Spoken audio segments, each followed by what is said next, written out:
Okay. Bon après-midi. Aujourd'hui, le programme sera en anglais parce que notre guest est américaine. Donc, on va faire donc tout en anglais et le sujet sera donc hypnothérapie. Et donc, c'est une américaine qui a gagné son apparition ici à notre parti le 17 février. Okay, so we have with us today Donna Hamilton. And I don't know exactly what is her specialty, but I think it's called hypnotherapy, and we're going to find out together what it is, because I'm sure most people don't know what it is. So, Donna, thank you for being here today. You're welcome. It's a pleasure. And I hope this will serve a purpose for both of us, and that it will shed some light on the subject. I'm not exactly sure what it's about. I know there are a lot of people are not very maybe friendly with the idea of hypnosis, because for some reason it might create some problems or something. But anyway, can you first give us a little introduction on what it is exactly? Yes.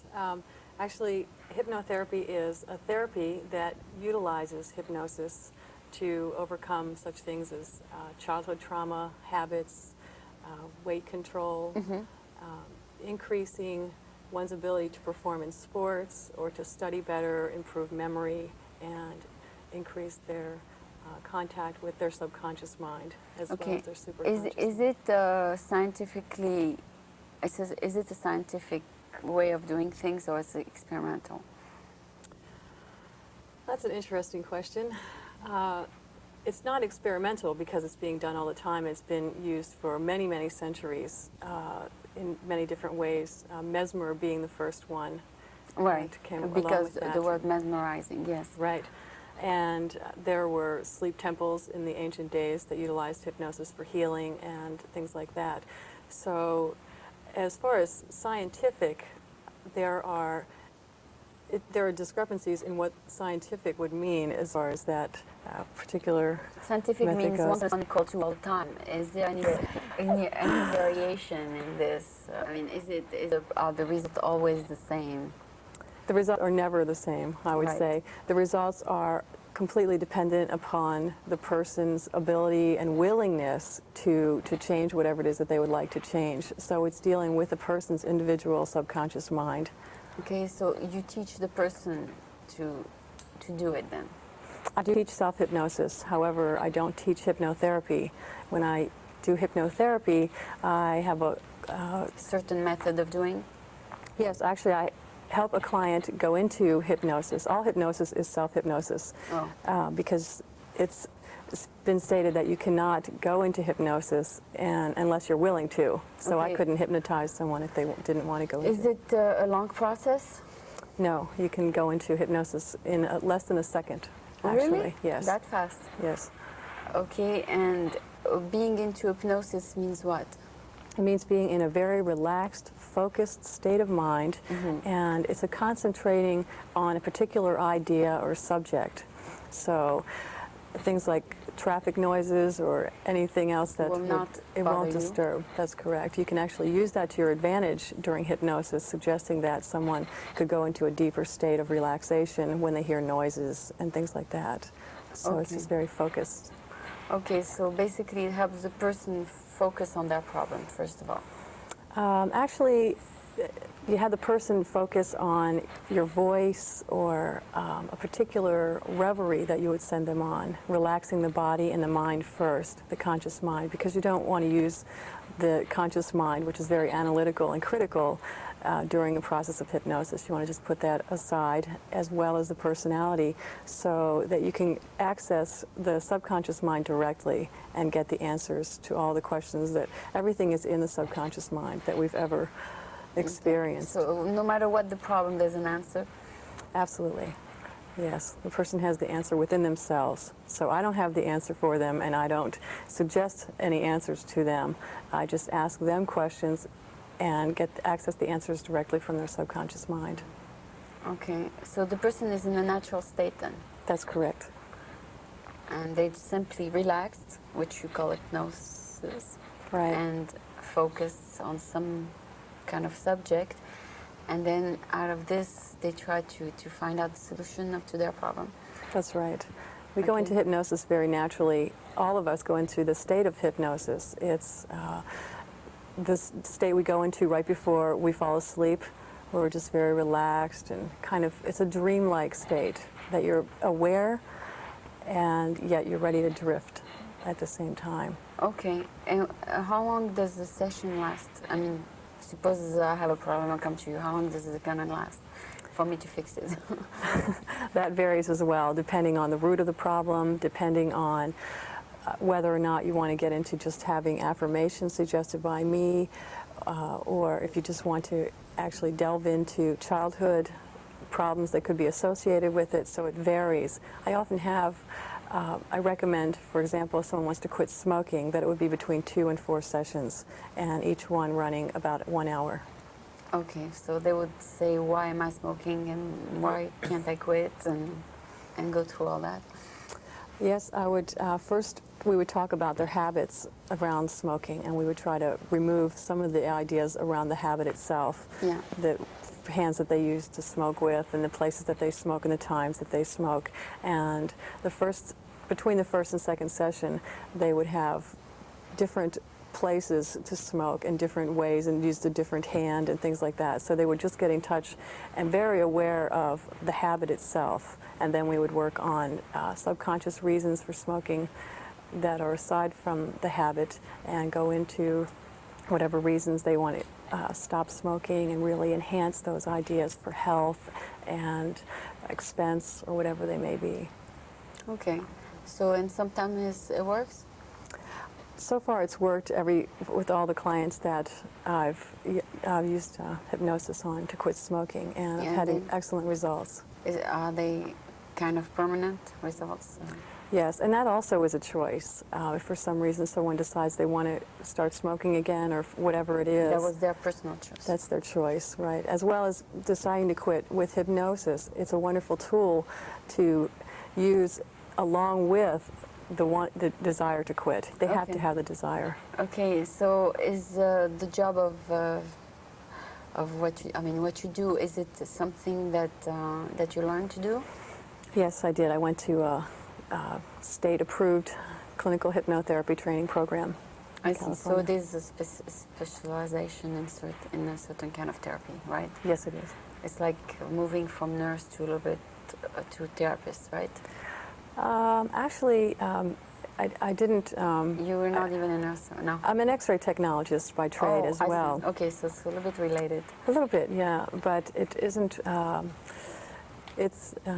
It's some sort of therapy, I guess, being an X-ray technologist. I just love working with people, and I love teaching self-esteem. So that was the way. I had hypnotherapy. I was a client that quit smoking with hypnosis, and I really began to believe in it after I had some sessions in hypnotherapy. I see. Okay, well, so you felt that it was effective, so you decided to do it yourself, right? Is that basically it? Yes. You're yourself a client. Yeah. Like we had say, yeah. That's how I learned about it. Okay. All right. Is there any practical advice that you can give maybe to the average person who doesn't go see a therapist? I mean, what can they do for themselves? I mean, if they have a problem. I think that the bottom line of all of our problems, this is just my belief, that it's associated with our self-esteem level and how we feel about ourselves physically, mentally, and spiritually. Our self-esteem, I think, is the foundation upon which we build everything in our lives. So if we have habits that don't really fix our or work for our health or in our lives, if we look at our self-esteem first and see how we feel, how worthy we feel, I think that that's the first thing that we need to work on in all areas. And that's why I work with hypnosis and teach self-hypnosis and get people in touch with their self-esteem level first. And how can a session of 1 hour change a person's self-esteem? The self-esteem is there. I mean, you cannot change it in 1 hour. I mean, you can change it maybe in 4 years. If they go to school, get a degree, then their self-esteem is higher. But in 1 hour, they're still the same person when they walk out. Actually, I've had some profound experiences with people, and I would never suggest to anyone that I could raise their self-esteem several notches in 1 hour. But I would say that bringing this idea to a person's awareness would be the first step. And when you say self-esteem, I mean, what is it? The person might not think too much of themselves in some area? I mean, right. Physically or intellectually, or... Exactly. They're just how they feel about themselves, not how they're concerned with other people feel about them, or what a person's ego needs or things like that, but how they truly feel about themselves in their heart, and how they feel that they deserve and what they deserve in their lives. And living truly for themselves as opposed to living for anyone else or for society's expectations. I think we need to live in society, but I don't think that we need to conform necessarily always to society. I think that whatever we truly feel in our heart, it's often been referred to as the still small voice or intuition, listening to our heart, things like that. We've, in the society that I grew up in, through certain areas in religion and within my family and the school system, I learned that I was, quote, supposed to be a certain way, and that I needed to conform to that. And it didn't necessarily work for what I felt inside, so there was this internal conflict going on all the time. Mm-hmm. And with this conflict, I didn't know what to listen to, because I was expected to do this for a certain group, and that I wouldn't be accepted otherwise. And through therapy, and as well as hypnotherapy, and reading and studying about self-esteem, as well as teaching self-esteem, I learn every day when I teach and share with someone else in a session. I've learned to listen more to my voice and do what I need to do for my life. Okay, so it's a learning process, continuous learning process for you as well as for the client. I mean, you're learning from their mistakes also. Right, from what they're sharing and the things that they do. That the words sometimes that come out of my mouth surprise me just as much as them, because it's just a flowing process. And I work very intuitively, and whatever comes along to share with them often really helps me in many ways. And I feel like the process is a lifelong process. It's not just a 4-year degree program process or a 1-hour hypnotherapy process. But I think that every tool that we can get to help us along that will really benefit us in the whole path. It's not good to have too high of a self-esteem too, because then you think you're too much of yourself. That's not good. And then maybe you have a lower level of self-esteem for others. I don't know. I mean, you should maybe put yourself at the level of the other person. This way, you don't think you're better or whatever. I mean, it's self-esteem or could be measured in 2 different levels: your personal self-esteem and your esteem toward others. So, I mean, how you think of others. Because when you say self-esteem, you're always comparing yourself to the majority of people around you. Mm-hmm.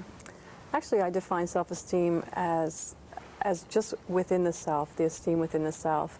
And the idea that I had growing up, like I was saying before, about other people needing to be accepted by other people and things like that, was not about my self-esteem, but that was more about what the expectations of other people were. But if I feel that the way I would define self-esteem is, it's the way that I truly feel about myself, that I deserve to be here. I feel like it more on the spiritual level, that I feel very good about myself, and I feel very good about everyone else, about whatever it is that person has to offer.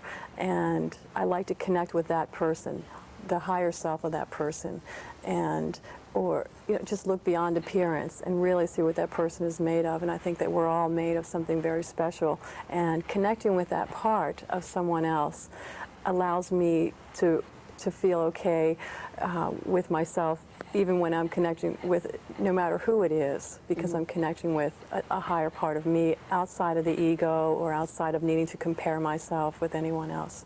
Okay. Okay, so I think you have described it very good. So it's the number of sessions vary from individual to individual. If they want to come back, then you say, all right, you can come back, or you are the one who decides if they are cured or not, whatever. is the client has to come back. You don't say you'll need 4 sessions or 5 sessions. It's who decides, you or the client?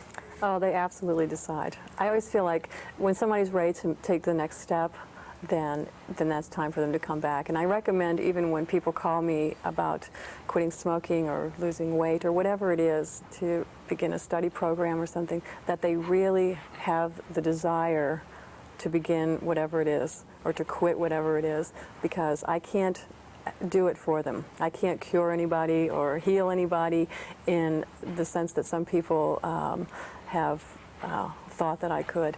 So it has to come from them. You connected with the clinic, right? No, I'm not. You're independent? Yes. I see. Because a receptionist answers, so I thought maybe you were part of a clinic in general. I mean, who offer also other services like you see maybe or something. Oh, that was an X-ray technology place. Okay, so you do both. Yes. That's right. Okay, so the only thing is maybe clarify the myth about hypnosis. I mean, there's maybe 2 different meanings to it. There's hypnosis where you're completely not there, and then there's hypnosis, the one that you just described, right? So, I mean, some people say, I'm going to hypnotize you, and the person is totally out of it, and they can make them do whatever they want. And then there's hypnosis that you describe where the person simply relaxed and focused on the problem. And then before they leave your office, you tell them to go back to normal, right? Mm-hmm. Well, that's a fair description of the misconception that someone says, I'm going to hypnotize you, and there are even books of long ago that the front cover has a guy standing there with a bolt of lightning shooting down over a guy that's laying on a bed, and it's called hypnosis. And that is very Hollywood. That's not it. Exactly. If someone isn't willing to go into hypnosis, then it's very difficult. I've tried many times to hypnotize my mother, for example, and she wanted to be hypnotized. But she wasn't willing to give up the control. So it's a matter of being able to let go and relax and just be willing to allow yourself to have the process, because the conscious mind is very used to being in control. It's always in control. It's always doing all the thinking and making the decisions and things like that. Mm-hmm. So you basically tell people lose that control a little bit. I just actually tell them to let go of the conscious mind, because we don't need to analyze or criticize the session that's going on right now, that they can do that later, and that you actually have more control when you're in hypnosis. And I'm sure you've seen or heard about stage hypnosis shows. And when people volunteer to go on stage for hypnosis, and someone says that, oh, you can dance better than you've ever, than anybody in the world, or you can do like a chicken, and all the things that people always say, don't make me turn into a chicken. People are doing those things because their inhibitions are down. And they truly can go into hypnosis, and they trust the person that's up there. And often when you've seen the stage hypnotist do a quick little demonstration at the beginning, he or she may send someone down off the stage because they're just not ready or willing to give up that inhibition for a stage show right then. But the people are very willing and very excited about being there, and it is a wonderful freeing feeling, and it's a very relaxing state to be in, and people love it. So you can make the person do things. I can suggest things to people that they want to have suggested to them, and if they decide not to do it, then they can decide not to do it. I've seen people in hypnosis even refuse to do the dance or whatever on the stage, and so it is always a choice. And if they're willing to do it, then they'll go up there. And I've been in the stage shows as well as assisting in some stage shows. And before I ever knew anything about hypnotherapy, I was in a stage show, and she couldn't make me do anything, but when she suggested that it was very warm out, or that we were on a bus, or there was a scene or something, then it was just like being right there in your imagination. Oh, they kind of make you feel that you are there or whatever. Right, because the subconscious mind is where the imagination is seated, and the imagination is where we have all of our dreams. And if we want to dream about going to Hawaii or Paris, for example, we can just close our eyes and be there. And you can do the same thing and include more of the senses when you're in hypnosis. Okay, yeah, that's interesting. So basically all this myth about hypnosis is really most of it wrong. I mean, there's no such a thing as commanding someone to do things and stuff like that. I mean, there's a little bit of truth that you can tell them to let their barriers down. That's a little bit of truth there, but to completely be in control of another person, that's almost impossible. That's my belief completely. Yeah, because the person always go back to their natural state after maybe a few minutes or after an hour or whatever. Right. I mean, you cannot stay in hypnosis very long, right? Right. You can stay in hypnosis for a long time. I've done a session that was 4 hours. That was an incredible amount of child abuse, and the person just wanted to go through the whole thing and just be there with it. And there was no time limit, so we just worked through the whole thing. And 4 hours later, she came out of it, and she was very much back to herself and had worked through a lot of things. And however, you can have a 5 or 10 minute hypnosis session and just suggest wonderful, pleasant scenes or relaxation, and just feel like there's been a wonderful rest, because you get the conscious mind to just go to rest for a little while. And it's been said that 15 minutes of hypnosis is equal to 4 hours of very good sleep. Oh, really? Yeah. Because you're just letting everything down. The body's very relaxed. Even better than when we're sleeping at night, because we're often very tense thinking about what it was during the day and what we have to do tomorrow and things like that. It's very good. So it's very good for the body and the mind. So you can do it yourself to yourself. Right. So what do you say to yourself? I just can go into hypnosis. To yourself? I'm going into hypnosis now, and I just take in a breath and I just access that part of me. And that's what I also teach when I teach the self-hypnosis classes. And in the beginning, and even sometimes whenever someone wants to, you can go into a process which is called progressive relaxation, and relax the toes and then the feet, and just feel warm, wonderful relaxation moving all the way up the body into the legs and into the pelvis, and just feel the relaxation coming over your body, and just notice a warm, very nice feeling. You can go on a reverie into a beautiful place in nature and just relax and give yourself suggestions that I can remember everything that I read, or I can run faster and faster every time, or whatever it is, or whatever you healing your suggest to you. body. Right. Okay, that's good. Then go back to reality the next day. I cannot run that fast. No, you actually can increase your running speed. And, yeah, because you're focusing again, and then when you get to the running place, your subconscious mind has those suggestions in there, and you just go with it. And it's not something that you have to consciously think about, just like you don't have to consciously think about walking anymore, because your subconscious mind knows how to walk now. But when you're first trained to walk, you kind of hold on and fall down and get up. And so. Okay, so everything with us is try and error and then finally getting it. I mean, it's same with hypnosis. Probably if a person tries a few times, then they know how to do it in the end. I mean, right. It's a learning process. You know, just like Did you learn very fast to hypnotize yourself or others? Was it very fast for you to learn that? I did actually learn very fast, and perhaps it was because I had a few sessions, and I also had a very good school, good training program, and I was very excited about it, and I wanted to learn it. So how long it took you? About 6 months, no more? I went to the beginning part of the school for a summer, and then I just continue education from that point. On yourself, probably. Right, and I just began teaching self-hypnosis right away, and just get better and better at teaching it, and better with yourself when you use it all the time. Okay, well, I think we have presented the subject. I'm glad we took some of misconception out of the word hypnosis, you know. And I was wondering why, I don't know, you probably met some objection to hypnosis from different groups. Do you know why they object to it? Sometimes people just object to hypnosis because of fear, because of those common misconceptions. And it's the fear of the unknown. People are often afraid to lose control.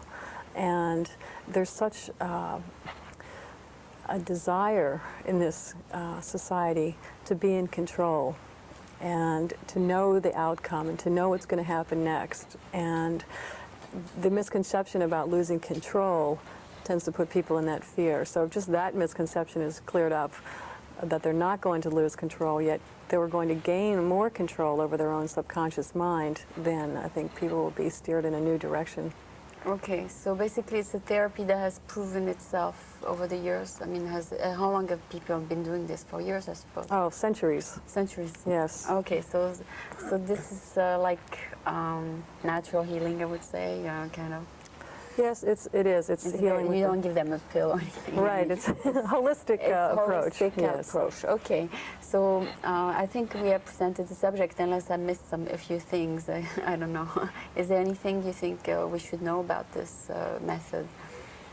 I would like for people to know that it is accessible. Yes, it's available, and it's a short-term process of therapy, and it empowers the self. It really helps the self. The person that is there for the therapy is the one who is doing the work, and they're the ones that are empowered, and not the therapist. And sometimes people inflict things on themselves that they can get rid of, right? Right. See, I mean, if someone says, I have a problem with this, it's maybe an imaginary problem. Right. You can take it's a very new way of looking at your life and at yourself, and of controlling your thoughts, because our thoughts are basically what controls our life. We think something and then it happens, and we're thinking all day long, thousands and thousands of thoughts all day long. So if we can change the way that we think, we can change our approach to something, we can enjoy being in a traffic jam as opposed to being frustrated about being in a traffic jam, and we can just focus on relaxing. Okay. So I think that will close. You mean, can you really do that? Be in a traffic jam and feel good about it? Oh yes, that's the biggest challenge I had, and I just listen to the radio now, enjoy the music, and just get into a very focused, relaxed state of self-hypnosis. And I see. Well, that's enjoy good. the people and the sights around. So it's just a new way of looking at it. Okay, well, thank you for being here. I think the hardest hypnosis would be maybe for a mother to be at work and thinking that her children are home and worry, and that was, how can she hypnotize herself not to worry, for example, and she has to convince herself that everything's okay, something like that. Right. What a person like that could work on would be trust. Just trusting themselves, trusting the universe, and just trusting that they have to be where they are, so that just to trust, to feel a good feeling about life. And okay, because I'm here and not TV, and now my kids are home, so I'm worried a little bit. oh, so take a deep breath in. No. No, it's just an example, but it's true that trust is okay. Yeah, that's a good philosophy. Anyway, this was Donna Hamilton. She gave us, I hope you get a few tips from her. Basically, there's nothing to fear about hypnosis. It's not hypnosis, it's something else. It's simply, I guess, getting inventory of yourself and maybe make some progress towards your problems. So thank you very much for being here. You're welcome. Thank you. On French American TV. Thank you.